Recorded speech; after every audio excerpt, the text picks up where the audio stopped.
And you've got two very interesting video clips coming up. But before we get there, World Health Summit 2022.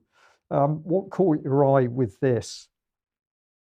Well, really, this one's more of an announcement. I've been working on an article for UK Columns website to update the COVID WHO treaty, the global treaty they're working on. I don't think I have to emphasize just how dangerous that is to our civil liberties. If they can get a treaty put together where all the signatory nations would basically surrender or soften their freedom to make their own rules, especially the states within the US, for example, Texas, Florida, and elsewhere, that were able to sort of mitigate against the COVIDocracy and say, you're not going to totally lock us down.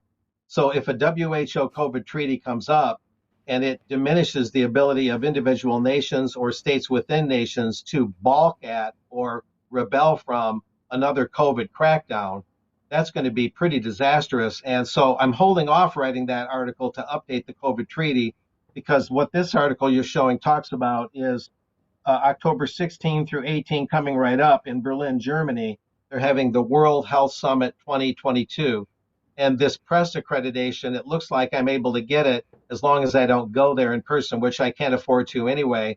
And there'd be too many restrictions in terms of masking probably and costs. But it looks like this can be covered remotely through live stream. So I'm going to be covering this. And I just wanted to point out that this event is happening because they're certainly going to keep fine tuning this idea of a WHO COVID World Treaty. And so this is just an announcement again that this event's coming up.